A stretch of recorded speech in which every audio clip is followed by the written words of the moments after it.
हिंदू राष्ट्र एक बहुत ही महत्वपूर्ण विषय है। हमारे राजनीति और अध्यात्म दोनों क्षेत्रों से जुड़े हुए लोगों के लिए चर्चा का एक आकर्षण होता है हिंदू राष्ट्र शब्द में। हिंदू राष्ट्र कब बनेगा, कौन बनाएगा, उसके बनने के बाद उन लोगों का क्या होगा जो हिंदू नहीं हैं, ये सभी विषय समाज में चर्चा के ज्वलंत मुद्दे बनकर घूमते रहते हैं, किंतु किसी ठोस बिंदु पर आकर सहमत नहीं हो पाते हैं। अलग अलग व्यक्तियों के द्वारा हिंदू राष्ट्र के लिए अलग अलग विचार प्रस्तुत किए जाते रहे हैं, जिसमें विनायक दामोदर सावरकर से लेकर वर्तमान समय के धीरेन्द्र कृष्ण शास्त्री तक सम्मिलित हैं। इन सभी लोगों का पक्ष जो हिंदू राष्ट्र के विषय में है, उससे भिन्न विषय पुरी के शंकराचार्य स्वामी निश्चलानंद सरस्वती जी का है। पुरी के शंकराचार्य जी ने हिंदू राष्ट्र को बनाने की न केवल बात कही थी, अपितु उसके लिए एक निश्चित कालावधि भी तय कर दी थी।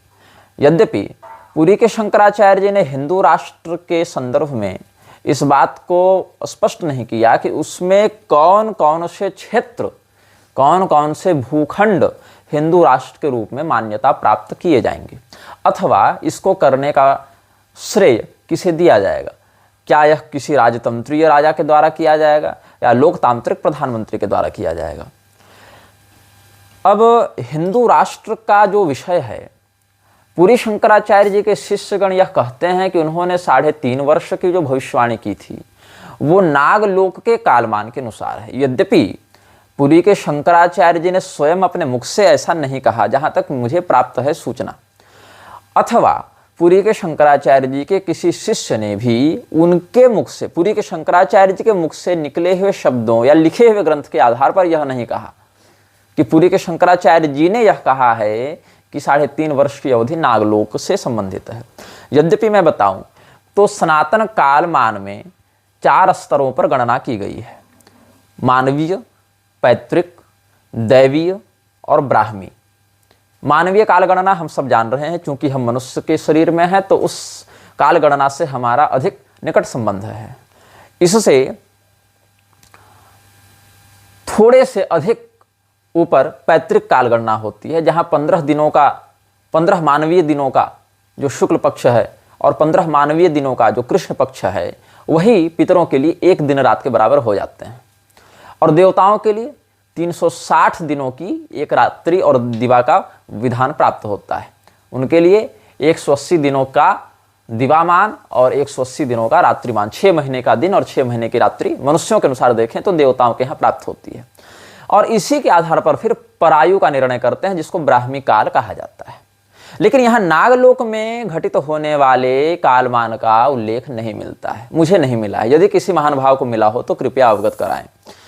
अच्छा, अगर हम यह मान लें कि नागलोक का भी परिगणन दिव्य योनि के अंतर्गत प्राप्त होता है और उन नागों में जो कालमान चलता है वह देवताओं के ही समान चलेगा, चूंकि देवताओं के कालमान को ही असुर भी स्वीकार करते हैं, राक्षस भी उसी कालमान से चलते हैं। दैत्य और देवता दोनों का कालमान समान ही चलता है, बस अंतर इतना होता है कि इनके दिन के समय उधर रात्रि होती है और उधर के दिन के समय इधर रात्रि होती है, लेकिन जो समयावधि है वो वही रहती है। तो यदि हम नागों को भी उसी कालगणना के अंतर्गत परिगणित कर लें तो एक विडंबना यह आएगी कि 1 वर्ष जब उनका बीतेगा तब तक पृथ्वी पर मनुष्यों के अनुसार 360 वर्ष व्यतीत हो चुके होंगे। और इस हिसाब से देखें तो इस हिसाब से अगर देखें तो 1080 वर्ष जब मनुष्यों के बीतेंगे तो देवताओं के 3 वर्ष बीतेंगे, और उधर 3.5 वर्ष करने के लिए फिर उसमें 180 और जोड़िए आप, तो लगभग 1260 वर्ष जब बीतेंगे उस समय जाकर भारत हिंदू राष्ट्र बनेगा, अगर नागलोक की गणना से यह विषय बताया गया है तो। लेकिन 1260 वर्ष के बाद जो हिंदू राष्ट्र बनने वाला है, उस हिंदू राष्ट्र की भूमिका आज के पुरी शंकराचार्य अभी तैयार कर रहे हैं और उनके शिष्य इस बात का जोर शोर से प्रचार कर रहे हैं। ये विषय मुझे अप्रासंगिक लगता है और ऐसा पुरी के शंकराचार्य जी ने कहा भी नहीं है। ये तो इन लोगों ने तब बताना प्रारंभ किया जब समयावधि बीतने लगी। इससे पहले ये लोग भी, पुरी के शंकराचार्य के शिष्य भी ये वाला विषय नहीं उठा रहे थे। और ये एक तथ्य है, इसमें किसी द्वेष की बात भी नहीं और किसी विरोध की बात भी नहीं, जो तथ्य है उस पर चिंतन करना चाहिए लोगों को। अच्छा, पुरी के शंकराचार्य जी के ही कथनों से ये बात कैसे कटती है ये बताता हूं मैं।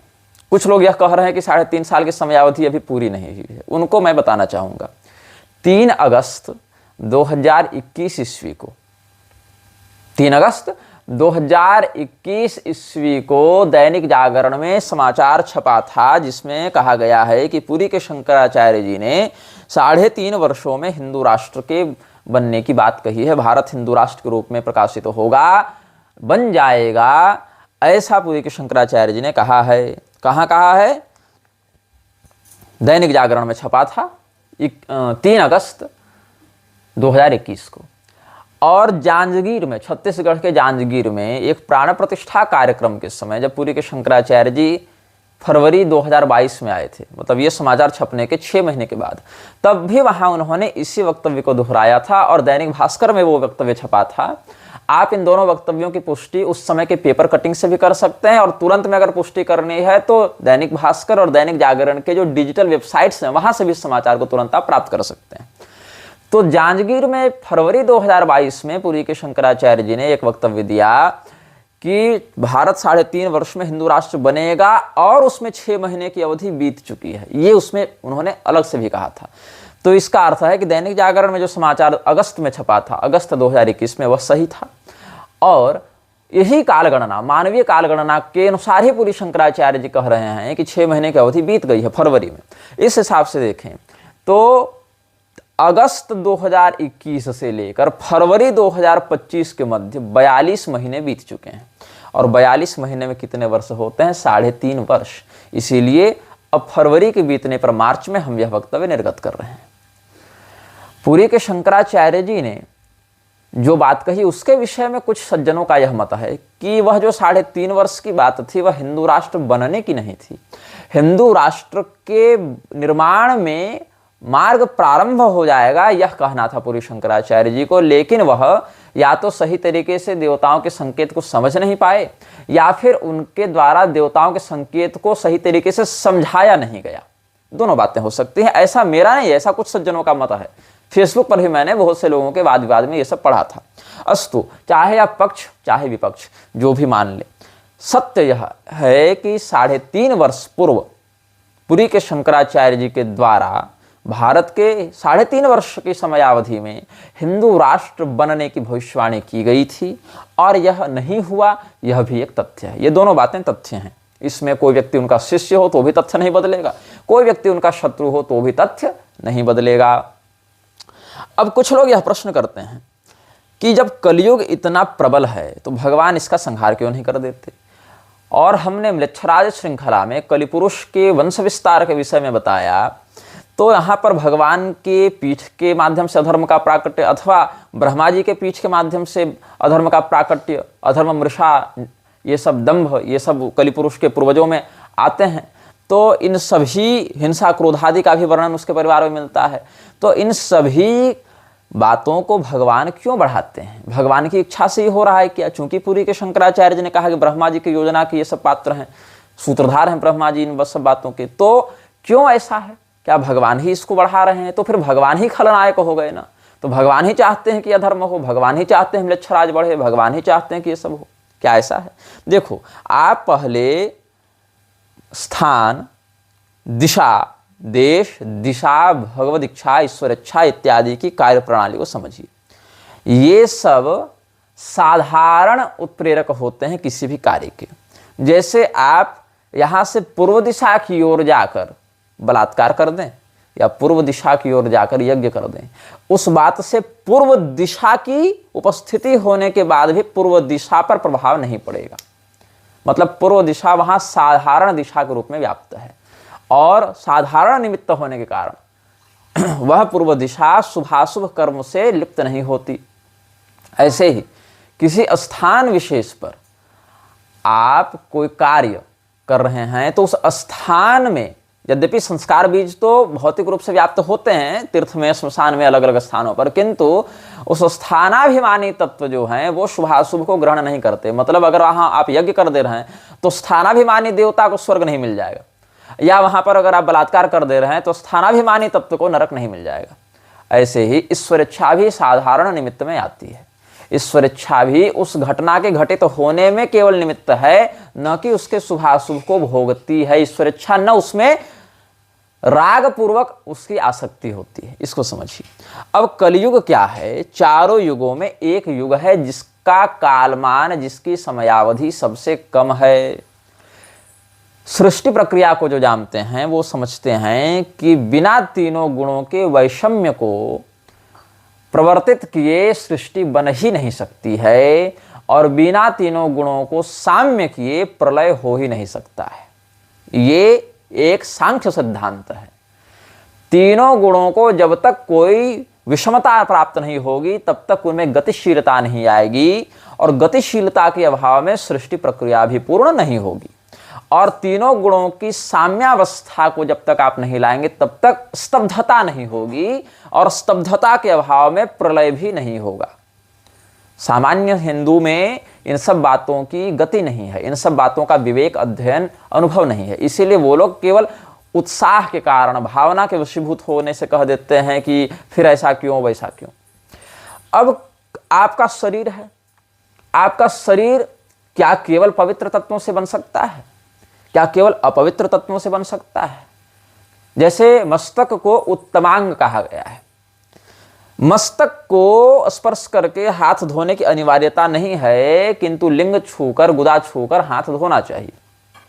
एक ही शरीर में दोनों अंग हैं, तो क्या केवल उत्तमांग को या अधमांग को शरीर में रख देने से शरीर के निर्माण की प्रक्रिया पूरी हो जाएगी क्या? अथवा क्या इन समस्त अंगों में से केवल अच्छे या पवित्र कहे जाने वाले अंगों का ही प्रयोग करके हमारे शरीर की सारी क्रियाएं अच्छे तरीके से चल सकती हैं क्या? नहीं चल सकती हैं। वैसे ही सत्य युग में, त्रेता युग में, द्वापर युग में और कलयुग में काल की अनिवार्यता है। इनमें से कोई भी एक युग अगर अपने निश्चित कालावधि से कम होगा या अधिक होगा, या उस कालावधि का लोप कर दिया जाएगा, तो सृष्टि प्रक्रिया विखंडित हो जाएगी, वो आगे ही नहीं बढ़ेगी। ऐसे ही सत्वगुण, रजोगुण, तमोगुण, इनमें से कोई भी एक गुण को यदि हम खंडित कर दें तो सृष्टि प्रक्रिया बढ़ेगी ही नहीं। ऐसे ही ब्राह्मण, क्षत्रिय, वैश्य, शूद्र, अंत्यज, म्लेच्छ किसी भी एक वर्ग को हम पूर्णतया समाप्त कर दें या एकच्छत्र कर दें, तब भी सृष्टि प्रक्रिया आगे नहीं बढ़ेगी, क्योंकि तब कर्म प्रारब्ध भोग का जो चक्र है वही खंडित हो जाएगा।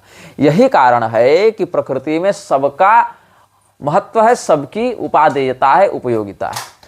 अब प्रकृति में भी मल होता है। जैसे हमारे शरीर में मल है, मल को निकालने के लिए हमारे शरीर में अलग अंग बने हुए हैं, एक प्रक्रिया है, उसमें अपान वायु, गुह्येंद्रिय, आंत इत्यादि का काम होता है।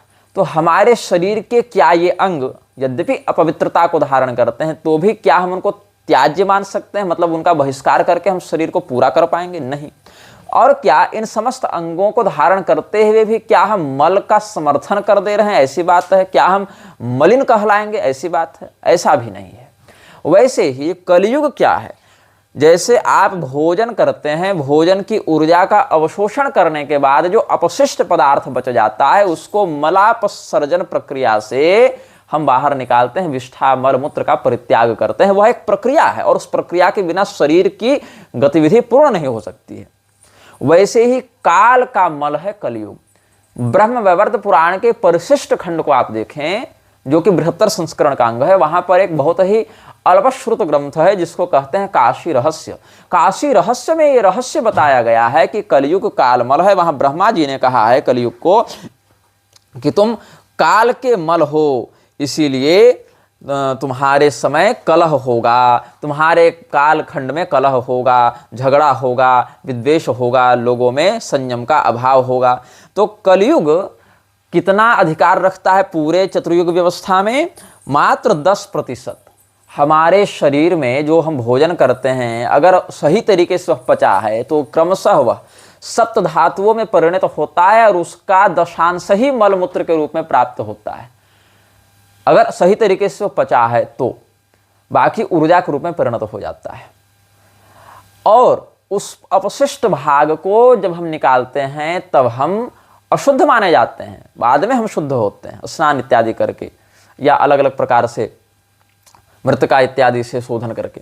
तो इसमें क्या है कि हमारे शरीर की जैसे मल को बाहर निकालने की प्रक्रिया है, वैसे ही सत्ययुग, त्रेतायुग, द्वापर युग, इनमें यत्किंचित अधर्म असंस्कार का जो विक्षेप होता है, उस समस्त अपशिष्ट भाग को निकालने का, काल मल को निकालने का माध्यम होता है कलियुग।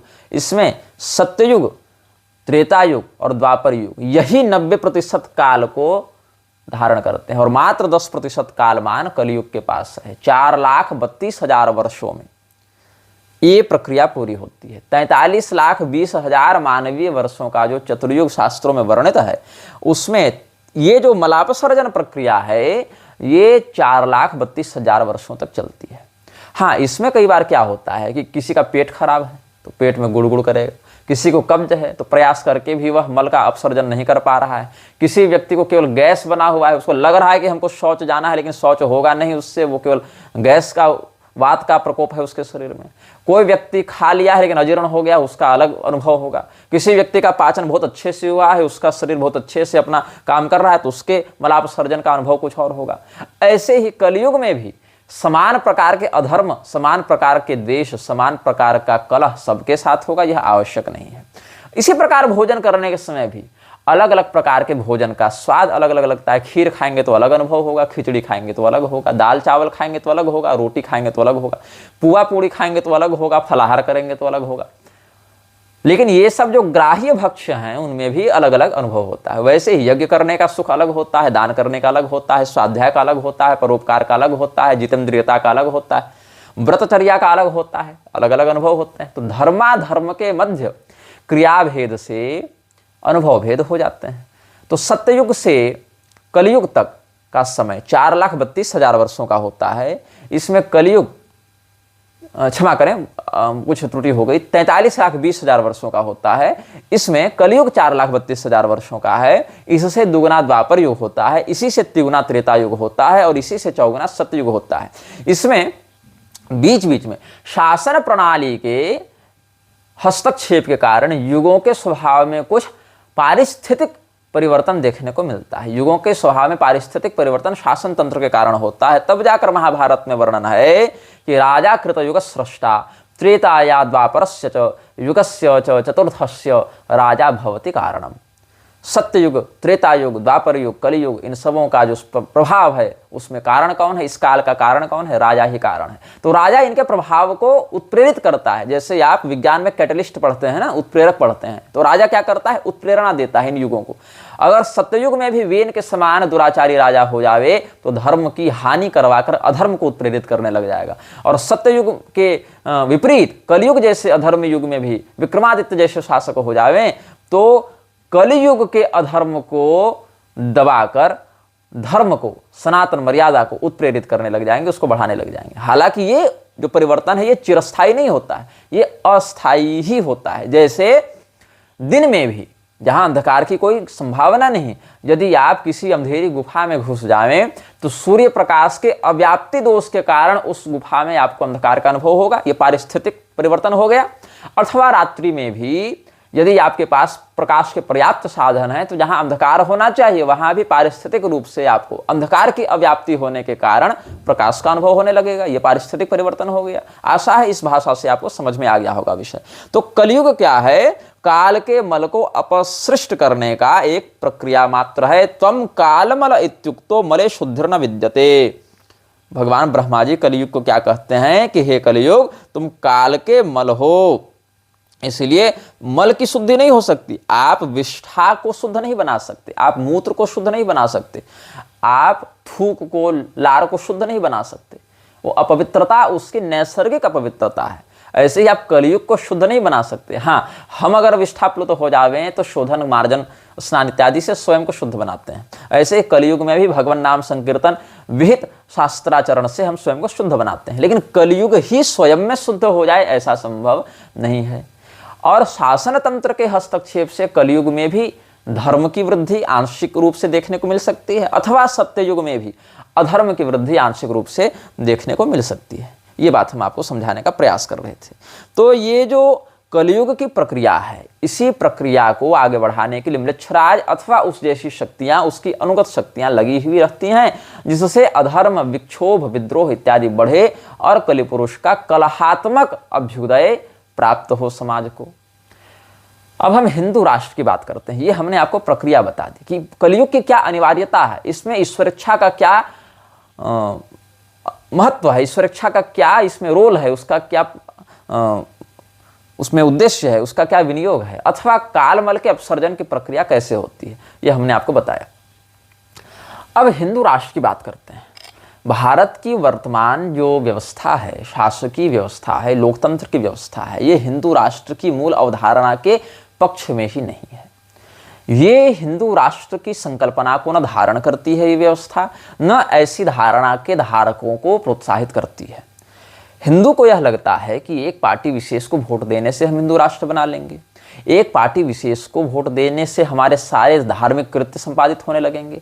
लेकिन वह पार्टी विशेष क्या स्वयं ऐसे सिद्धांतों का पालन करती है, समझती है? नहीं। कुछ लोगों को यह लगता है कि नरेंद्र मोदी तो ठग है, इसलिए कांग्रेस को सत्ता में लाना चाहिए।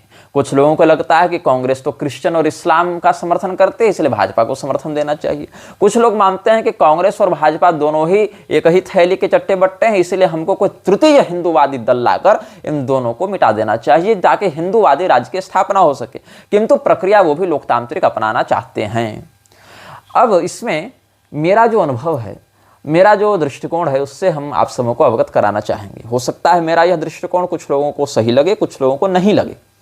तो जिनको सही लगे या जिनको नहीं लगे, ऐसे दोनों व्यक्ति भी अपनी विचारधारा को मान सकते हैं, अपना एक दृष्टिकोण होता है। लेकिन हमारा जो चिंतन है उसको हम व्यक्त करना चाहेंगे। भारत की जो शासकीय व्यवस्था है या किसी भी देश में वर्तमान में जो प्रणाली चल रही है, आपको देखकर यह लगेगा नहीं कि इसके उत्प्रेरक या इसके नियंत्रणकर्ता तत्व कौन है। आप एक वैश्विक सत्ता के अघोषित गुलाम हैं। आपकी अर्थव्यवस्था, आपकी शिक्षा व्यवस्था, आपकी चिकित्सा व्यवस्था एक वैश्विक सत्ता के अधिग्रहण में अघोषित रूप से कार्य कर रही है, जिसका अनुभव कई बार सरकार की नीतियों से भी आपको होता होगा। अब भारत जब हिंदू राष्ट्र बनेगा, मान लो कि आज भारत हिंदू राष्ट्र बन गया, मान लो, यहीं से प्रारंभ करते हैं। कैसे बना ये छोड़ दो, आज बन गया, तो उसका सबसे सरल विधान क्या है? जैसे सांसदों के द्वारा विधेयक पारित करके सेक्युलर शब्द को जोड़ दिया गया संविधान में, वैसे ही सांसदों का बल प्राप्त करके बहुमत के आधार पर हिंदू राष्ट्र शब्द को सेक्युलर शब्द से बदल दिया जाए, सेक्युलर शब्द को हटाकर हिंदू राष्ट्र शब्द कर दिया जाए। ये कागजी बात हो गई। अब इसके बाद क्या होगा? हिंदू राष्ट्र और अखंड भारत की जो लोग बात करते हैं, उन लोगों के लिए सनातन धर्म की मर्यादा के अनुसार भारत की जो सीमा व्यवस्था होनी चाहिए, वहां पर क्या होगा? भारत जब हिंदू राष्ट्र के लिए स्वयं को प्रकाशित करेगा, तो ऐसे लोग जो स्वयं को हिंदू नहीं मानते हैं, वो भी स्वयं को हिंदू मानने का दावा करने लगेंगे। जैसे कि हिंदू शब्द के विरुद्ध जाकर इस्कॉन के संस्थापक ने जिनेवा इत्यादि में कई बार कहा कि हम लोग हिंदू नहीं हैं, हम स्वयं को हिंदू नहीं बना रहे हैं। रामकृष्ण मिशन जैसी संस्थाएं कोर्ट में आवेदन देती हैं कि हम हिंदू नहीं हैं, हमको एक अलग धर्म के रूप में अल्पसंख्यक दर्जा दिया जाए। हालांकि रामकृष्ण मिशन के मठ, रामकृष्ण मिशन की संपत्ति सरकार अधिग्रहित कर रही थी, इसीलिए स्वयं को हिंदू धर्म से अलग करने की उसने मांग की। लेकिन ये तो कपट हो गया कि तुम अपनी जमीन बचाने के लिए अपने हिंदू धर्म की पहचान को ही छोड़कर स्वयं को इस्लाम और ईसाईयत के निकट दिखाना चाहते हो। तो इससे सिद्ध होता है कि तुम हमारे पास रहोगे भी तो हमारा तुमसे कोई लाभ होगा नहीं, तुम हमारा अभ्युदय करोगे नहीं। अस्तु। अथवा आर्य समाज जैसी संस्थाएं जो हिंदू शब्द से ही चिढ़ती हैं और हिंदू धर्म के मान्य धर्मशास्त्रों को ही गाली देती हैं, उनको विकृत और प्रक्षिप्त बताती हैं। तो ऐसी संस्थाएं क्या करेंगी? या तो स्वयं को हिंदू मानने लग जाएंगी ताकि जो बहुसंख्यक हिंदू समाज है उसके प्रति सहानुभूति व्यक्त करें और उससे अपना समर्थन प्राप्त करवाएं, अथवा स्वयं को हिंदू धर्म से अलग दिखाकर एक माइनॉरिटी के रूप में भी प्रकाशित कर सकते हैं कि अब तुम हिंदू राष्ट्र बन गए, लेकिन चूंकि हम हिंदू नहीं हैं इसलिए हमको ये विशेषाधिकार यहाँ पर चाहिए। तो बड़ा प्रश्न यह उठता है कि क्या उस जगह पर, उस स्थान पर हिंदू राष्ट्र में गैर हिंदुओं को वही अल्पसंख्यक दर्जा और सुविधाएं प्राप्त होती रहेंगी जो वर्तमान संविधान में है? ये प्रश्न है। दूसरा प्रश्न यह उठता है कि हम जब हिंदू राष्ट्र बना चुके होंगे तो उस शासकीय व्यवस्था में वोटिंग प्रणाली रहेगी कि नहीं रहेगी। वोटिंग प्रणाली का वर्णन धर्मशास्त्रों में नहीं है, जैसा अभी चल रहा है वैसा तो कम से कम नहीं है। और उस वोटिंग प्रणाली में उन लोगों को वोट देने का अधिकार होगा कि नहीं होगा जो हिंदू नहीं है। अब अगर आर्य समाज, इस्कॉन और रामकृष्ण मिशन जैसे लोग स्वयं को जो हिंदू नहीं मानते हैं, कई बार इनके संस्थापकों ने ही स्वयं को हिंदू नहीं माना है, तो इन हिंदू गैर हिंदू की अगर ये पहचान लेंगे तो क्या इनको वोटिंग का अधिकार मिलेगा कि नहीं मिलेगा। अगर इनको वोटिंग का अधिकार मिलेगा तो इस्लामी और ईसाई लोगों को क्या वोटिंग का अधिकार मिलेगा कि नहीं मिलेगा। और अगर मिलेगा तो वो हिंदू राष्ट्र के तुम्हारे सिद्धांत के समर्थन में क्यों वोट डालेंगे। और अगर तुम्हारे समर्थन में ही वोट नहीं डालेंगे तो तुम्हारी सरकार भी नहीं रहेगी, तो फिर से वही व्यवस्था आ जाएगी जो अभी चल रही है। और अगर इनको वोटिंग का अधिकार नहीं दिया जाएगा तो इस्कॉन, रामकृष्ण मिशन, आर्य समाज वाले फिर से स्वयं को हिंदू घोषित करना प्रारंभ कर लेंगे, जो कि इनके ही संस्थापकों के विचारधारा के विरुद्ध हो जाएगा। तो ये अवसरवादिता के अतिरिक्त कुछ नहीं, इससे राष्ट्र का विकास तो होगा नहीं। ये तो पार्टी बदलकर, दल बदलकर अपना स्वार्थ सिद्ध करने की बात हो गई। और ऐसी स्थिति में जब वो हिंदू स्वयं को मानेंगे और हिंदू राष्ट्र के समर्थक सरकार को वोट भी देंगे, क्योंकि गैर हिंदू रहेंगे तो वोटिंग का अधिकार नहीं मिलेगा। तो अगर वोटिंग का अधिकार प्राप्त करने के लिए स्वयं को वो हिंदू मान लेते हैं तो उनके वोट से बनी हुई जो सरकार है वो कहीं ना कहीं इस्कॉन के सिद्धांतों के तुष्टिकरण में भी लगी रहेगी। ईसाइयत के सिद्धांतों के अनुसार जो रामकृष्ण मिशन की बातें हैं, जो जीसस की पूजा कर रहे हैं ये लोग, या योगदास सत्संग हो गए या आर्य समाज वाले हो गए जो पुराणों को प्रमाण नहीं मानते, उनके वोट पर भी आश्रित होना पड़ेगा उसको। तो क्या इन लोगों के द्वारा दबाव डालकर हमारे जो मान्य धर्मशास्त्र हैं उनको ही हिंदूवादी सरकार, हिंदू राष्ट्र की सरकार के द्वारा ही अमान्य करवाया जाएगा, यह भी एक बड़ा प्रश्न है। तो अगर हम सीमा विस्तार की बात करें, आप सबसे सुरक्षित देश किसको मानते हैं? मेरे दृष्टिकोण से अभी वर्तमान में वैश्विक राजनीति में जो दक्षिण एशियाई देश हैं उनमें भूटान की स्थिति बहुत अच्छी है, प्राकृतिक रूप से भी और सुरक्षा के दृष्टिकोण से भी। क्योंकि भूटान को अगर कोई हराना चाहता है, कोई जीतना चाहता है या कोई गुलाम बनाना चाहता है तो उसको या तो भारत को हराना पड़ेगा या तो चीन को हराना पड़ेगा। और दोनों ही स्थिति में भूटान से लगे हुए जितने देश हैं उनका यह सामर्थ्य नहीं कि वो चीन से लड़कर भूटान को हरावें या भारत से लड़कर भूटान को हरावें। और अगर भारत को हराने या चीन को हराने में अपनी सैन्य क्षमता वो प्रयोग करते हैं और उसके बाद भूटान को जीतते हैं तो इससे उनको कोई बहुत बड़ा लाभ हो जाएगा, ऐसी बात भी नहीं है। तो कुल मिलाकर सबसे सुरक्षित स्थिति में अभी कौन है? भूटान। और भूटान में राजतंत्र अभी चाहे जिस रूप में हो लेकिन विद्यमान है। पहले तो 20 साल पहले नेपाल में भी था, लेकिन नेपाल में राजतंत्र को समाप्त करने में भारत की खुफिया एजेंसी रॉ का भी बहुत बड़ा हाथ बताया जाता है।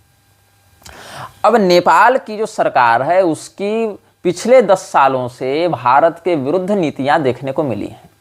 भारत जब अखंड हिंदू राष्ट्र बनाने की ओर बढ़ेगा तो उसके लिए उसको बहुत अधिक सैन्य शक्ति का प्रयोग करना पड़ेगा। सैन्य शक्ति का जब वो प्रयोग करेगा तो सबसे पहले वह प्रयास करेगा कि ऐसे देश जिनकी सैन्य शक्ति भारत की तुलना में बहुत अधिक कम है उनको अपने पक्ष में कर लिया जाए, जिसमें 2 देश बहुत निकट हैं, नेपाल और भूटान। अच्छा, इन दोनों देशों के नागरिकों से भी भारत के संबंध अच्छे ही हैं, बिगड़े हुए नहीं माने जा सकते हैं। हालांकि बहुत मामलों में संघर्ष है, बहुत मामलों में जातीय द्वेष, भाषाई द्वेष भी है, लेकिन पाकिस्तान और बांग्लादेश की तुलना में नेपाल और भूटान से भारत के संबंध अपेक्षाकृत अच्छे हैं। अब नेपाल की जो अभी विस्तारवादी नीति है, जहां भारत के भी कई क्षेत्रों को वो अपना क्षेत्र बताकर नक्शे में छापता है, तो इस स्थिति में ऐसा नहीं लगता कि नेपाल भारत का हिस्सा बनना चाहेगा अपनी स्वायत्त शासन व्यवस्था को छोड़कर। खास करके तब जब चीन ने नेपाल में भारत के विरुद्ध बहुत तगड़ा निवेश, बहुत कठोर इन्वेस्टमेंट अभी हाल के कुछ 4-5 वर्षों में किया है और वहां की सरकार की निकटता चीन से होती भी जा रही है। अब सरकार चाहे बदल भी जावे, लेकिन चीन ने जो पैसा लगाया है नेपाल में वो पैसा तो लेगा, उस पैसे से जो डील हुई है उसको पूरा करने के लिए पूरा जोर देगा। तो नेपाल को भी भारत अपने सीमा के अंतर्गत बहुत सरलता से नहीं मिला सकता है। अब भूटान की बात करते हैं। नेपाल की अपेक्षा भूटान में इस बात की संभावना अधिक है कि वो भारत का हिस्सा बनना स्वीकार करे। लेकिन जब वो भारत का हिस्सा बनेगा तो वहाँ हिंदू राष्ट्र के रूप में नहीं बनेगा, वो बौद्ध राष्ट्र के रूप में ही बनेगा। और बने बनाए निर्विवाद निर्विरोध सुरक्षित राजतंत्र को छोड़कर भारत जैसे देश में मिलना, जहां अल्पसंख्यक तुष्टीकरण के चक्कर में क्या कुछ नहीं कर दिया जा रहा है, जहां की आंतरिक सुरक्षा व्यवस्था भी बहुत अधिक दयनीय और जहां भ्रष्टाचार चरम पर है, ऐसे देश में सम्मिलित होना भूटान के राजा को कोई विवेकपूर्ण निर्णय तात्कालिक परिस्थितियों में तो कम से कम नहीं लगेगा। तो भूटान के राजा को भी भारत में मिलने पर कोई अधिक लाभ नहीं देखने को मिल सकता है। हाँ, ये अवश्य हो सकता है कि भूटान के राजा ये कह सकते हैं कि हम भारत के विरुद्ध कोई गतिविधि नहीं करेंगे और भारत के प्रति मैत्रीपूर्ण व्यवहार करेंगे, लेकिन अपनी स्वायत्त सत्ता को सुरक्षित रखते हुए, ये हो सकता है। लेकिन भारत के साथ अपने पूर्ण अस्तित्व को मिला देना भूटान के राजा को स्वीकार वर्तमान परिस्थितियों में तो कम से कम नहीं होगा। अब हम बात करते हैं दक्षिण की ओर, श्रीलंका की ओर। श्रीलंका भी बौद्ध बहुसंख्यक देश होने के कारण भारत के प्रति हिंदूवादी विचारधारा के अनुरूप व्यवहार करने का पक्षधर नहीं है, विशेष करके उस परिस्थिति में जब श्रीलंका में भी चीन ने बहुत तगड़ा निवेश किया है, सामरिक रूप से भी और व्यापारिक रूप से भी, और श्रीलंका के कई ठिकानों को तो लीज पर ले रखा है चीन ने। तो उन समस्त निवेशीय समझौतों को तोड़कर भारतीय व्यवस्था में अपने सत्ता को सौंपना श्रीलंका की सरकार के लिए भी रुचिकर विषय नहीं होगा। ये सब जो वास्तविक चुनौतियां हैं, उस पर जियोपॉलिटिकली चर्चा कर रहे हैं। ये नहीं कि तुमने वोट दे दिया भाजपा को और भाजपा ने हिंदू राष्ट्र बना दिया। अब क्या होगा? अब भारत अपने पूर्व और पश्चिम के दो प्रधान देशों से भिड़ सकता है, जिसमें एक है पाकिस्तान और एक है बांग्लादेश। अब बांग्लादेश भारत के प्रति तेवर बहुत तगड़ा दिखा रहा है और भारत की सरकार जो कि शेर की खाल में कुत्ते का काम कर रही है। जैसे कोई कुत्ता शेर की खाल पहन ले तो वह शेर नहीं बन जाता, शेरू रहता है। तो शेर की खाल में शेरू वाला काम भारत की सरकार बांग्लादेश के प्रति कर रही है। पाकिस्तान के प्रति भी इसका यही रवैया रहा है और विज्ञापनों के माध्यम से स्वयं को बहुत तगड़ी सरकार के रूप में, निर्णायक रूप में दिखाती रही है। सरकार को ये सुनकर बुरा लग सकता है, लेकिन सरकार को यदि बुरा लग रहा है तो इसमें तथ्य पर बात की जा रही है, आक्षेप नहीं किया जा रहा है। जो तथ्य है उस पर बर्ताव किया जा रहा है कि पाकिस्तान की सरकार और बांग्लादेश की सरकार भारत के विरुद्ध जब कोई निर्णय लेती है या वहां के हिंदुओं पर जो अत्याचार करती है तो भारत की सरकार का गला तुरंत बैठ जाता है। भारत की सरकार कह देती है पड़ोसी देश का मामला है, हम क्या कर सकते हैं। लेकिन उसी समय बहुत दृढ़ व्यापारिक समझौते करते हुए एक दूसरे के देशों के नेताओं को पुरस्कार और सम्मान देने से भी भारत की सरकार बाज नहीं आती है। अब पाकिस्तान से अगर भारत युद्ध करता है तो पाकिस्तान भारत पर परमाणु हमला करेगा, इसमें कोई संदेह नहीं है, क्योंकि पाकिस्तान के यहाँ सांस्कृतिक रूप से ही भारत में घृणा, भारत के प्रति घृणा फैलाई जाती है। छोटे छोटे बच्चों को भी बचपन से इसी बात के लिए तैयार किया जाता है कि तुम्हारा एकमात्र लक्ष्य, तुम्हारा जो है इकलौता मकसद भारत को तबाह करना है। और यही विचारधारा पाकिस्तान से सटे हुए अफगानिस्तान की तालिबान सरकार की भी है, यही विचारधारा बांग्लादेश की भी है और यही विचारधारा भारत में रहने वाले मुसलमानों की भी है, जिनकी इस विचारधारा को छिपाकर हिंदुओं को मूर्ख बनाते हुए सरकार सर्वधर्म संभाव और विश्व बंधुत्व भारतीय एकता का जो पोंगा ढोल है उसको पीटते रहती है, जिसमें कोई तथ्य नहीं है, ताकि हिंदू अपने आप सामने, मतलब तुम्हारे सामने खतरा है लेकिन तुम इस खतरे से आंख मोड़ लो, ये भारत सरकार चाहती है बस, क्योंकि उसको वोट चाहिए। अब भारत की सरकार अगर उस समय हिंदूवादी बन चुकी है, मान लो कि हिंदू राष्ट्र की घोषणा हो गई है, तो सरकार सदैव के लिए तो रहेगी नहीं। सरकार तो 5 साल के लिए बनेगी, 5 साल के बाद फिर चुनाव होगा। तो क्या उस चुनाव में उस सरकार को पुनः बहुमत प्राप्त होगा इस व्यवस्था में? इसकी कोई गारंटी नहीं है। और अगर बहुमत प्राप्त होकर दोबारा सरकार न बना पाएंगे, इस आशंका के कारण पहले ही वो लोग सीमा विस्तार में लग गए, तो ऐसे युद्धों का निर्णय 6 महीना साल भर में नहीं होता है। ऐसे युद्धों में फिर रूस कूदेगा, अमेरिका भी कूदेगा, जैसा कि पहले भी ये लोग कर चुके हैं। और उस समय भारत के प्राकृतिक संसाधनों पर उनकी बहुत तगड़ी दृष्टि होगी। साथ ही भारत के जिन देशों से व्यापारिक समझौते हैं, फॉरेक्स एक्सचेंज हो रहे हैं, और भारत के जिन देशों से कर्ज का लेन देन हुआ है, जिनको भारत ने कर्ज दिया है या जहां से भारत ने लाखों करोड़ों डॉलर्स का, बिलियंस ऑफ डॉलर्स का कर्ज लिया है, उन देशों का भी भारत के ऊपर दबाव बनेगा वैश्विक स्तर पर। और तब भारत चौतरफा दबाव आर्थिक और युद्ध की दृष्टि से झेलेगा। अब भारत पाकिस्तान पर हमला करेगा, पाकिस्तान अगर भारत पर परमाणु हमला करता है तो भी क्षेत्र विस्तार की दृष्टिकोण से देखें या उन्नत तकनीक की दृष्टिकोण से देखें तो भारत की सैन्य क्षमता पाकिस्तान से तो तगड़ी है। तो पाकिस्तान के परमाणु हमले के बाद भी भारत को क्षतिग्रस्त माना जाएगा, लेकिन पराजित नहीं माना जाएगा। और क्षेत्रगत दृष्टिकोण से देखें तो भारत के आक्रमण को पाकिस्तान बहुत दिन तक संभाल नहीं पाएगा, क्योंकि भारत की अपेक्षा उनकी आर्थिक स्थिति भी खराब है और उनकी सैन्य क्षमता भी अपेक्षाकृत कमजोर है।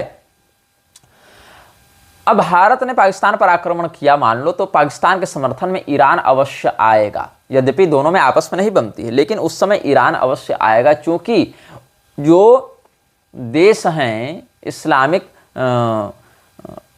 संगठन के, जो 52 देशों का एसोसिएशन है इनका, या जो OIC कॉरपोरेशन इन लोगों का है, या जो ये सब इस्लामिक नेटवर्क चलाते हैं, उसका एक वैश्विक दबाव भारत पर पड़ेगा।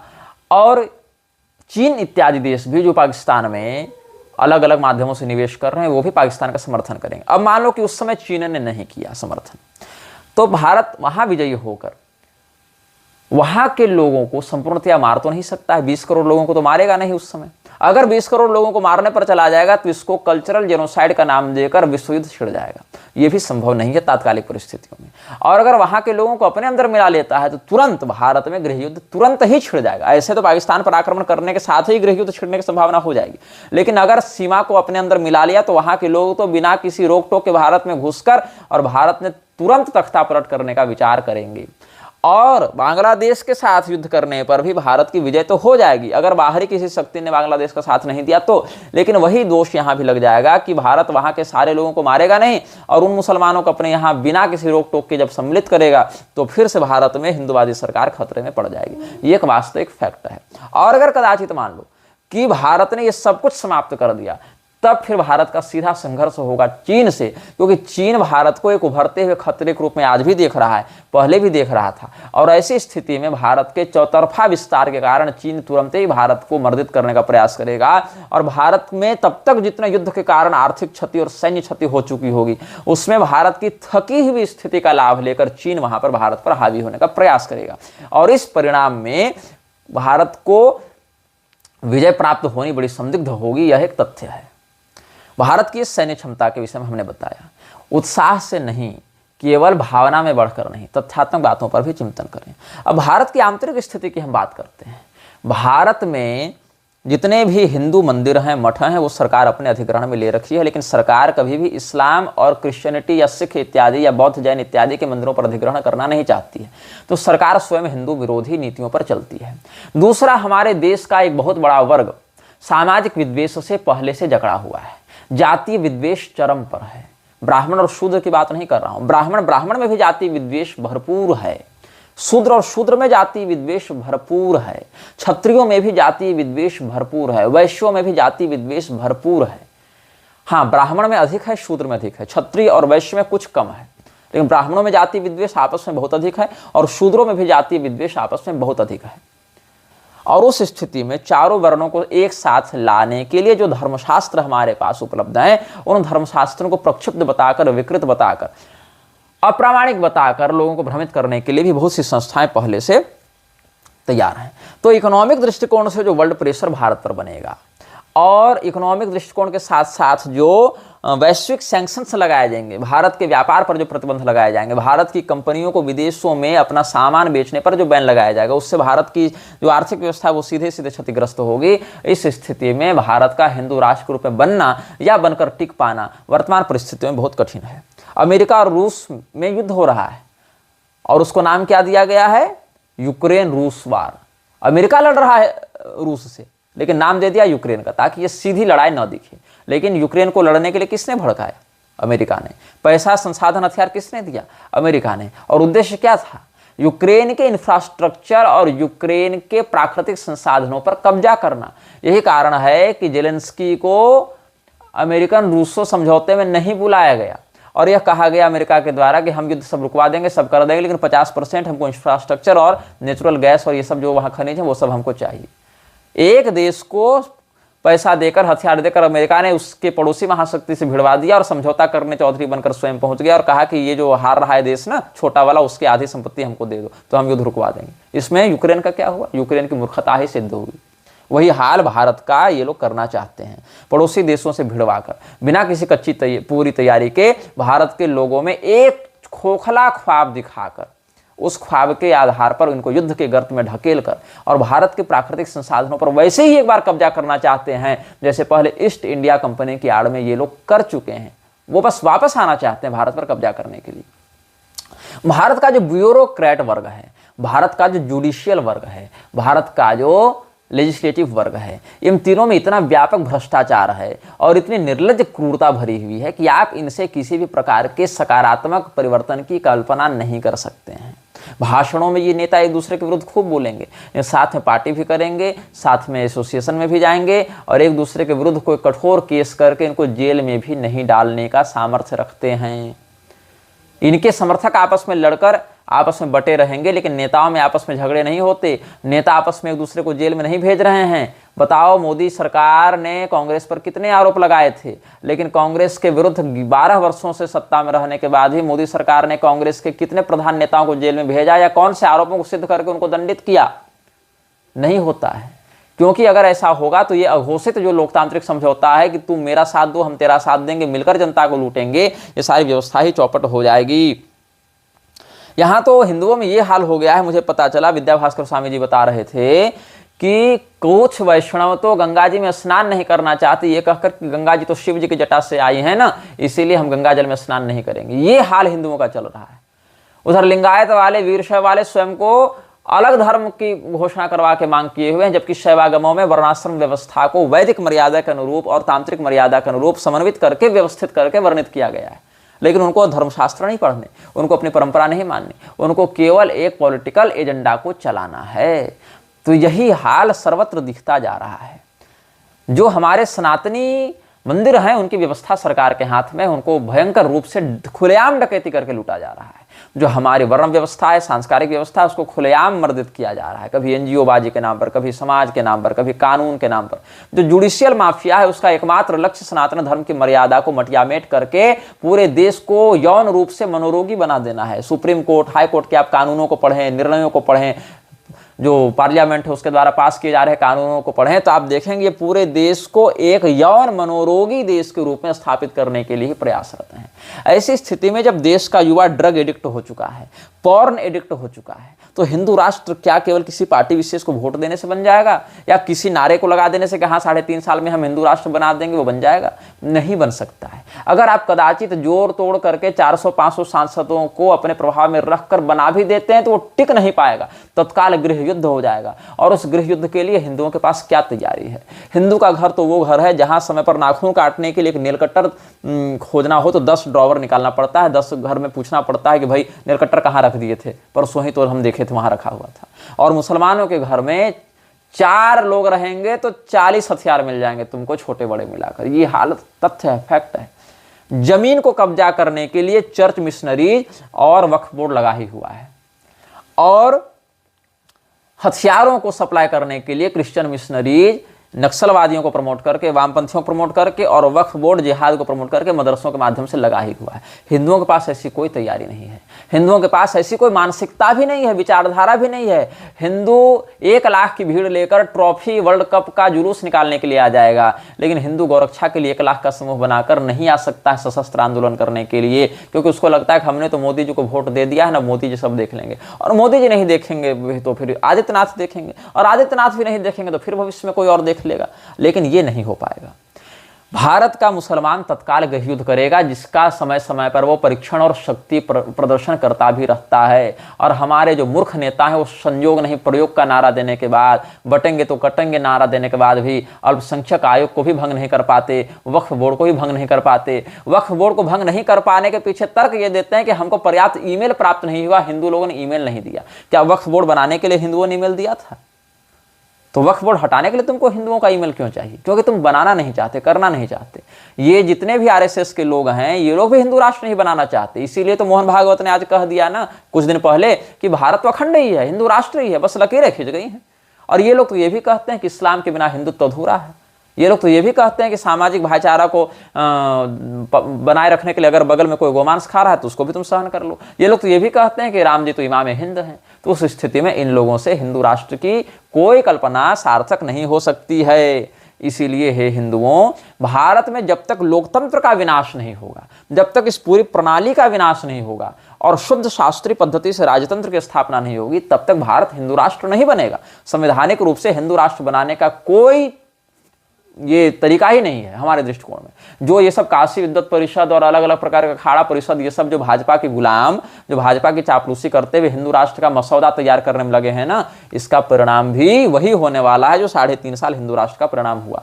बताओ, अगर तुमको ये लगता है कि भारत में हिंदूवादी सरकार है, भारत के हिंदू हृदय सम्राट शासन कर रहे हैं, तो अलग अलग धर्म संस्कृत करके मांग करने की बात क्यों उठ रही है? और उस मांग पर एक भी प्रतिक्रिया या एक भी ट्वीट सरकार की ओर से क्यों नहीं आधिकारिक रूप से आता है? क्योंकि सरकार को इसमें रुचि नहीं है। हाँ, सरकार माहौल केवल अवश्य बनाती है ताकि लोग इस नाम से एकजुट होकर आगे चुनाव में हमको वोट देते रहें, लेकिन सरकार से यह भी नहीं होता कि कम से कम जो मुसलमानों ईसाइयों के लिए फंड हम पास कर रहे हैं उन्हीं को रोक दें। वो भी नहीं हो पाता उससे। या सरकार कम से कम यही कर दे कि जो समुदाय जितना पैसा टैक्स में देगा उसी के अनुसार हम वहां पर उसके कल्याण के लिए या उसके विकास के लिए फंड देंगे। लेकिन नहीं, यहां तो सनातन धर्म के मंदिरों को अधिग्रहण में रखकर वहां जो हिंदुओं के दान का पैसा आ रहा है उसको लेकर यही कथित हिंदूवादी सरकार ईसाई और मुसलमानों को दे रही है। और ये काम विपक्ष वाले भी करते थे जब उनकी सरकार थी, और ये काम आज की सरकार भी कर रही है जब ये लोग आए हैं। तरीका तो वही है। ये हिंदुओं के मंदिरों को रेवेन्यू जनरेटिंग मशीन बनाकर प्रयोग कर रहे हैं, और वहां से भी भारत से ब्राह्मणों को मार काट कर सनातन धर्म के मान्य संप्रदायों को विनष्ट करने का ही उद्घोष करते रहते हैं। तो भारत के ऊपर जितना वैश्विक कर्ज है, क्या लगता है आज भारत को हिंदू राष्ट्र बना देने से वो वैश्विक कर्ज समाप्त हो जाएगा? क्या विश्व भर की जो जितनी CIA, मोसाद और ये जो MI6 और चीन इत्यादि के जो खुफिया एजेंसियां भारत में अपनी सेटिंग करके बैठी हैं, एक आंतरिक कलह को वैश्विक स्तर पर ले जाने के लिए वर्षों से षड्यंत्र कर रही हैं, दशकों से पॉलिटिक्स में षड्यंत्र कर रही हैं, यहाँ की जुडिशियल माफिया में घुसी हुई हैं, यहाँ की एडमिनिस्ट्रेटिव माफिया में घुसी हुई हैं, क्या वो सब सीधे सीधे तुम्हारी बात मान लेंगी? क्या तुम्हें हिंदू राष्ट्र बनाने दे देंगे? तुमको क्या लगता है घर में बैठकर फेसबुक यूट्यूब चलाकर नारेबाजी कर दोगे, जय गुरुदेव कर दोगे तो हिंदू राष्ट्र बना लोगे तुम लोग? आंखें खोलो, थोड़ा जियोपॉलिटिकली चीजों को देखना प्रारंभ करो। अच्छा, तुम क्या करोगे? संविधान में संशोधन करवाओगे ना?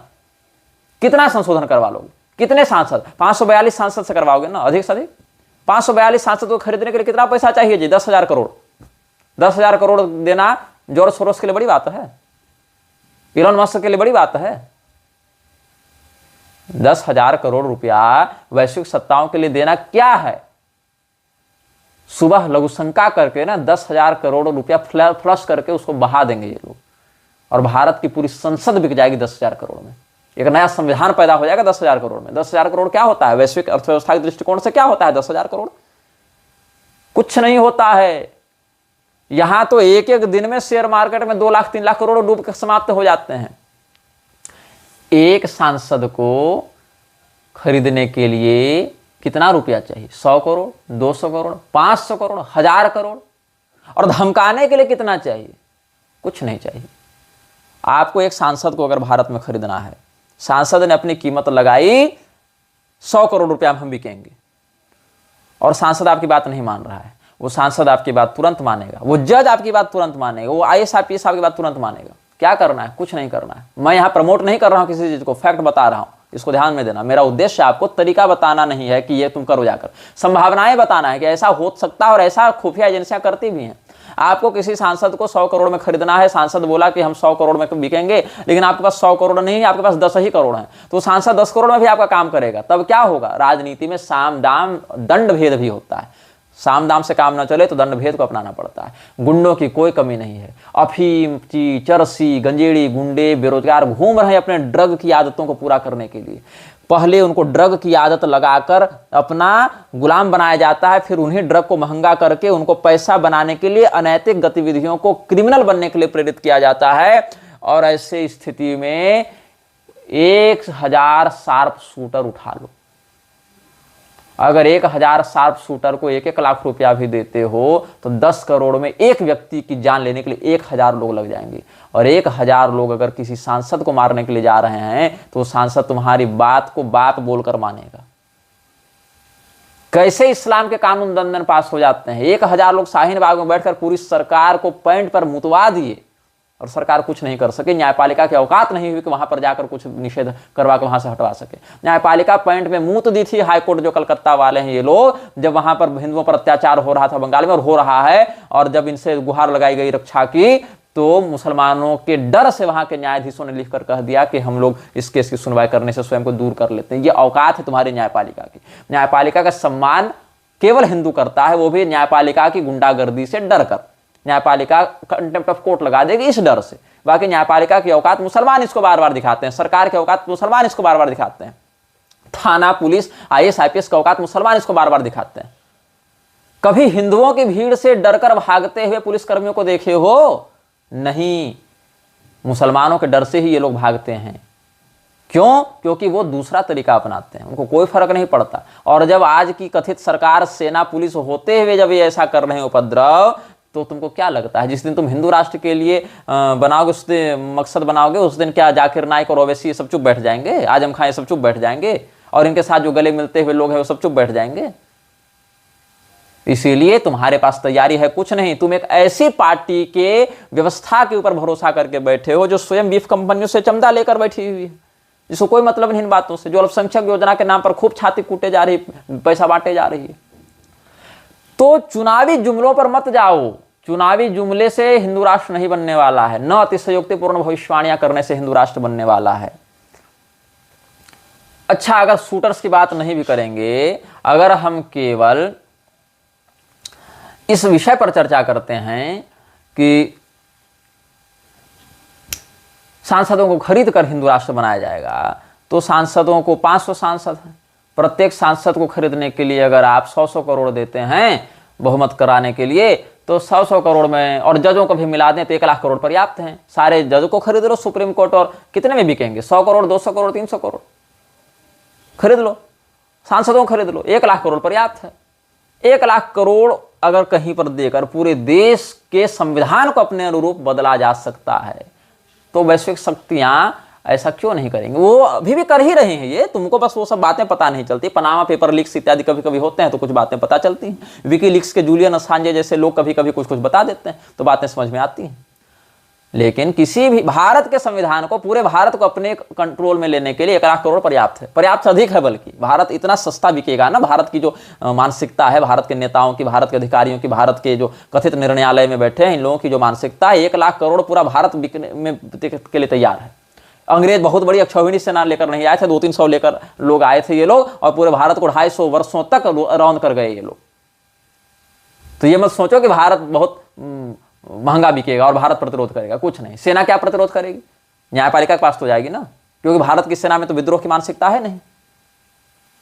और जो न्यायपालिका है, जो किस प्रकार के निर्णय देती है, मृत शरीर के साथ संभोग करना कानून में अपराध नहीं, ये इस प्रकार का जो निर्णय देती है, तो ऐसा अपराध जोड़ो, या फिर कहो कि अपराध है, इसको कानून बनाया जाए। इतना सामान्य विवेक जिसमें नहीं है, जो सही में आंखों में पट्टी बांधकर बैठे हुए हैं लोग, और जिनके राज्य में केवल धनाढ़ व्यक्ति और संपन्न व्यक्ति ही शौकिया क्राइम करते हैं ताकि कानून को बार बार लज्जित किया जा सके। कानून केवल उन्हीं लोगों के साथ है जो स्वयं अपना न्याय स्वयं से कर सकते हैं। बाकी अगर स्वयं से तुम न्याय करने की औकात नहीं रखते हो तो कानून का तुम्हारे पास कोई महत्व नहीं।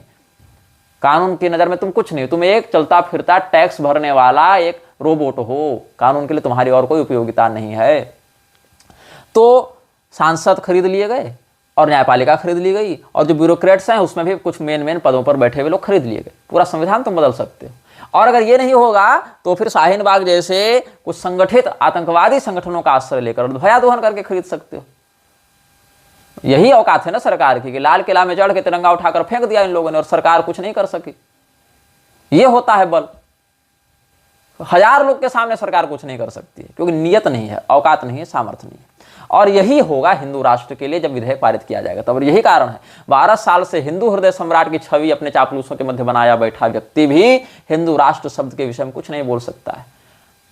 और ना ये लोग रामभद्राचार्य, बागेश्वर धाम, अवधेशानंद, मलुक पीठ वाले जैसे लोग, या भाजपा का समर्थन करके भाजपा के पक्ष में वोट डालने की बात करने वाले राघवाचार्य और विद्या भास्कर स्वामी जी जैसे लोग, यह कह सकते हैं कि अगर इतने समय के अंतर्गत भाजपा ने यह काम नहीं किया तो हम भाजपा का सार्वजनिक विरोध करना आरंभ कर देंगे और अगले सरकार को वोट नहीं देंगे या इस प्रकार से करेंगे। क्योंकि तुरंत फिर अगर ये लोग ऐसा कहेंगे तो इनको कांग्रेसी, देशद्रोही और ये सब घोषित कर दिया जाएगा। इनको इतना ट्रोल किया जाएगा कि मानसिक रूप से प्रताड़ित होकर इन विषयों पर सदैव के लिए मौन साध लेंगे। ये झेल नहीं पाएंगे इतने अंधभक्तों के मार को।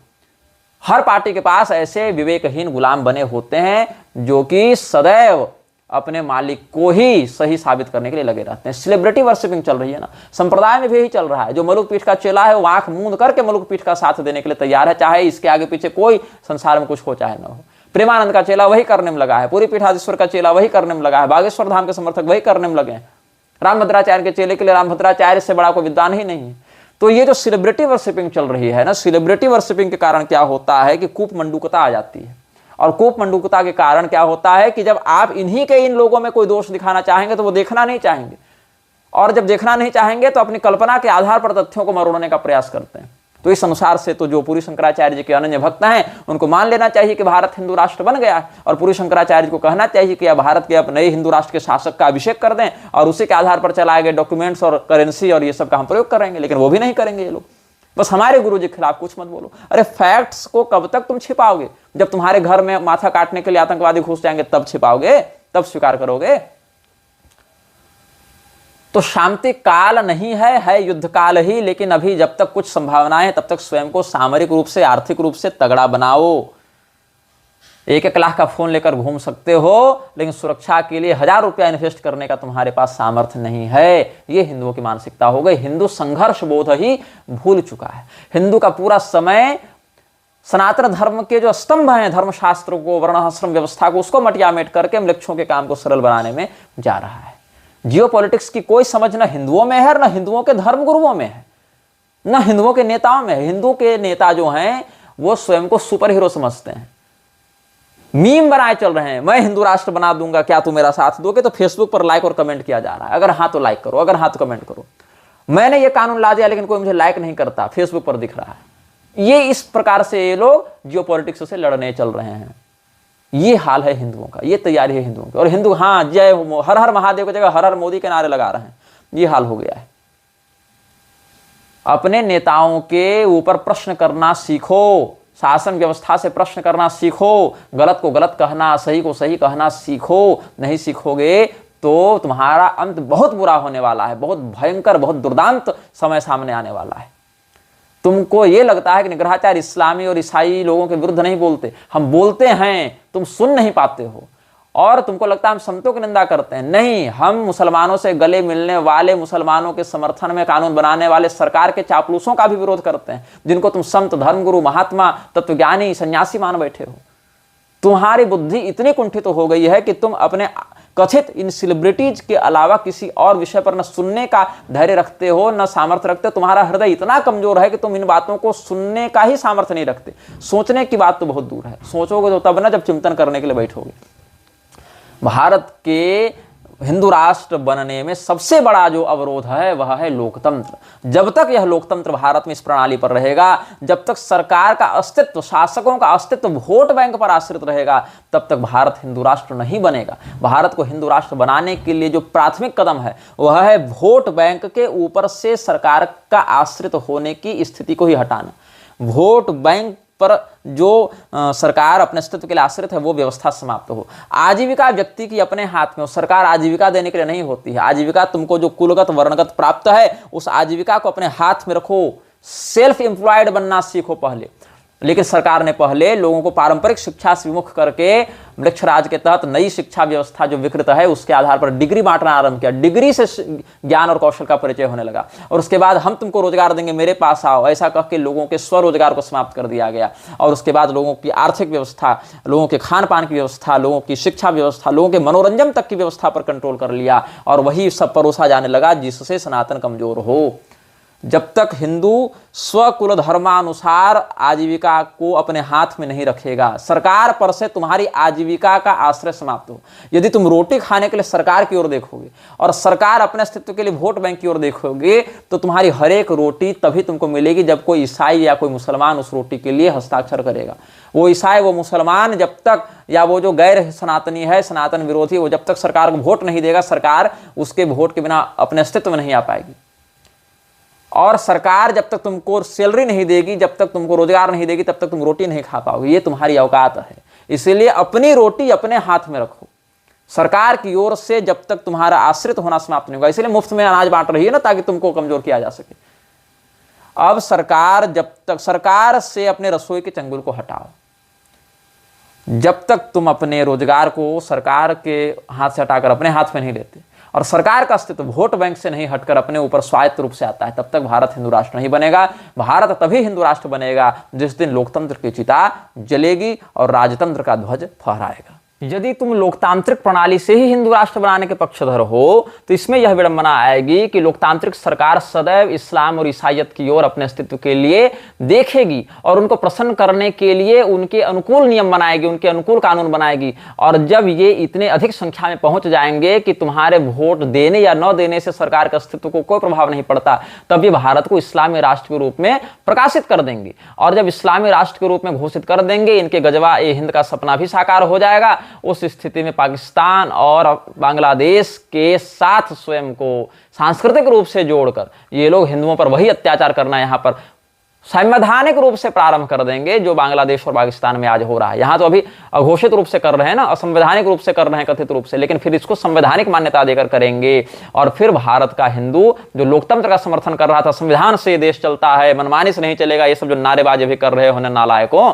उस समय देख लेना कि तुम्हारी संविधान की क्या औकात है। और जैसे अफगानिस्तान से सारे जज लोग भागे थे ना अपनी जान बचा बचाकर, जज साहब क्या करेंगे, कहेंगे न्यायपालिका का अपमान कर रहे हो, तुमको जेल में डाल दिया जाएगा। लेकिन इस जज की औकात उस दिन दिखेगी जब ये अपनी गद्दी छोड़कर भागेगा मुसलमान आतंकवादियों के डर से, जैसे कलकत्ता में भाग रहे थे ना ये लोग, और जैसे अफगानिस्तान में भाग रहे थे। उस समय इनको पता चलेगा। हालांकि ये स्थिति आने में भी समय है, लेकिन हिंदू जब तक पद में रहता है तब तक वो नशे में रहता है। नेता बन गया तो नशे में आ गया, जज बन गया नशे में आ गया, अरे सबके बाप हम हैं।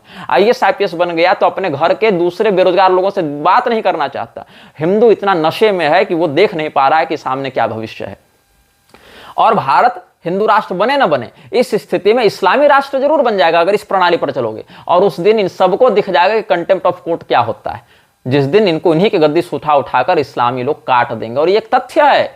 इस तथ्य से तुम मुख मोड़ो, चाहे तुम कहो कि तुम असंवैधानिक बात कर रहे हो या तुम भारत की अखंडता के विरुद्ध बात कर रहे हो, ये देशद्रोह है। ये देशद्रोह नहीं है। लोकतंत्र में भारत की जो व्यवस्था है उसमें न्यायपालिका और भारत की सरकार से अधिक देशद्रोही कोई संस्था नहीं है। क्योंकि जो लोग देश की अखंडता के विरुद्ध कार्य कर रहे हैं तुम उन्हीं लोगों का समर्थन करते हो। जो लोग देश को गुलाम बनाने का प्रयास कर रहे हैं तुम उन्हीं लोगों की गुलामी करते हो। जो लोग देश में अशांति और उन्माद फैला रहे हैं तुम उन्हीं लोगों के पक्ष में कानून बनाते हो, उन्हीं लोगों को तुष्ट करने के लिए पैसा देते हो, उन्हीं लोगों को मानवाधिकारी सिद्ध करके उन्हीं लोगों के लिए तुम काम करते हो। यही कारण है कि भारत के वर्तमान व्यवस्था में देशद्रोही अगर कोई है तो भारत की सरकार है, देशद्रोही अगर कोई है तो न्यायपालिका है। क्योंकि न्यायपालिका और भारत सरकार के बनाए हुए, मैं इसमें किसी पार्टी का नाम नहीं ले रहा, इंस्टीट्यूट का ही नाम ले रहा हूं, चाहे सत्ता किसी की आए, चाहे सीजेआई कोई भी बने, लेकिन उसकी मोनोपोली यही रहती है कि हम उन्हीं प्रकार के कानूनों को या उन्हीं प्रकार के निर्णयों को जनता पर थोपें, विशेष करके हिंदुओं के ऊपर, जिससे भारत में आतंकवाद को बढ़ाने वाली जो संस्थाएं हैं वो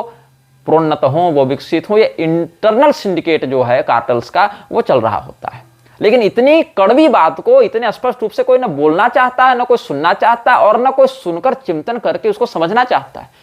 जजों को भी आपस में सोचना चाहिए ना, चिंतन करना चाहिए ना, क्या वो अनपढ़ हैं, क्या वो इन देश की व्यवस्थाओं से अनभिज्ञ हैं, क्या वो मंगल ग्रह में रहते हैं। यहां जो चल रहा है, जिस प्रकार की व्यवस्थाएं चल रही हैं, क्या तुमको नहीं दिखता? फिर किस नशे में तुम झूम रहे हो कि हम जज बन गए हैं तो हमारे ऊपर कोई उंगली नहीं उठा सकता, हमारे ऊपर कोई बात नहीं कर सकता। हम जो कह दें वही धर्म हो जाता है, हम जो कह दें वही नैतिकता हो जाती है, हम जो कह दें वही जायज हो जाता है। कब तक? जब तक हिंदू तुमको संरक्षण दे रहा है, तुमको इज्जत दे रहा है, तभी तक ना। एक बार 1000 मुसलमानों की भीड़ अगर तुम्हारे ऊपर चढ़ जावे ना तो तुम कुछ नहीं कर सकते। 1000 में जब ये हाल है तो करोड़ में क्या हाल होगा तुम्हारा, ये तुम कभी बैठकर सोचना। तुम जीवित ही होगे हिंदू तुम्हारा सम्मान कर रहा है। जिस दिन हिंदू तुम्हारा सम्मान करना छोड़ दे या हिंदुओं की संख्या एक सीमा से नीचे आ जाएगी, उस दिन तुम्हारे सारे कंटेम्प्ट ऑफ कोर्ट धरे रह जाएंगे उस दिन तुम्हारी सारी संप्रभुता, अखंडता और जो प्रियम्बल है कॉन्स्टिट्यूशन का सब धरा रह जाएगा। जिस दिन ये गृह युद्ध छेड़ेगा ना, उस दिन कहीं चेहरा दिखाने लायक नहीं बचोगे कि कहीं हमको देखकर काट न दे कोई व्यक्ति। जो पाकिस्तान में हो रहा है, हो चुका है, बांग्लादेश में हो रहा है, हो चुका है। बाकी कागजी बात रही तो भारत का जो विभाजन किया गया था वो भी इसी शर्त पर किया गया था कि सभी देशों के अल्पसंख्यक सुरक्षित रहेंगे। कागजी समझौता तो यही होता है। संविधान का है, पेपड़ी बजाओगे ना पेपर लेकर कि हाँ देखो यही लिखा था, मानने वाला मानेगा तब ना। इसलिए जब तक तुम्हारा जीवन बचा है, जब तक तुम्हारा सम्मान कुछ बचा है, पीठ पीछे तो नहीं है लेकिन सब कलो मुंह के सामने जितना बचा है, तभी तक तैयारी करके कुछ ठोस व्यवस्था पर लागू करो। और जो ये विदेशियों के द्वारा पोषित कार्टल है, सिंडिकेट है, माफिया है, या तो उसके विरुद्ध काम करना शुरू करो। सामाजिक रूप से एकत्रित होना, सामाजिक रूप से एकजुट होना, भारत को उसके वास्तविक प्राचीन गौरव में पुनः पहुंचाने के लिए अग्रसर होना तैयार करो। अन्यथा तुम्हारा वही हाल होगा जो हाल पाकिस्तान में हो रहा है, बांग्लादेश में हो रहा है, बंगाल में, केरल में, कश्मीर में, उत्तर प्रदेश के कई इलाकों में, दक्षिण भारत में कई स्थानों पर हो रहा है। और ये तब व्यापक रूप से, संवैधानिक रूप से होगा विथ गन एंड विथ गोली, दोनों होगा। बुलेट्स के साथ भी होगा, गन्स के साथ भी होगा, मिसाइल्स के साथ भी होगा। तब तुम ये नहीं कर सकते कि हमारे पास इतनी बड़ी फौज है, हमारे पास इतना बड़ा संविधान है। संविधान एक कागज का टुकड़ा है, वो खड़ा होकर किसी व्यक्ति को न रोटी दे सकता है, न किसी व्यक्ति की जान बचा सकता है। उसके लिए हाथ पैर वाला शरीर चाहिए, आत्मबल चाहिए, कर्मठ व्यक्ति चाहिए। और जितने कर्मठ व्यक्ति ऐसा करना चाहते हैं, जितने हिंदूवादी संस्थाएं आगे आना चाहती हैं, एक और जो मुसलमानों और ईसाइयों का छद्म संगठन है, शूडो हिंदू जो हैं, वो आरएसएस वाले दबाते हैं, दूसरी ओर नेता दबाते हैं, और बीच में न्यायपालिका स्वयं को सबका बाप बनाकर बैठी ही हुई है, ताकि हिंदू न कभी प्रतिरोध कर सके, न कभी संघर्ष कर सके, और अगर कभी कुछ करना चाहे तो उसको देशद्रोही कहकर, भारत में एकता, अखंडता और भाईचारे को तोड़ने वाला बताकर उसको दबाया जा सके। जब तक मुसलमान इतने हावी न हो जाएं कि गृह युद्ध छेड़कर इन नेता, मंत्री, अधिकारियों का मर्डर करना, इनकी हत्या करना आरंभ कर दें।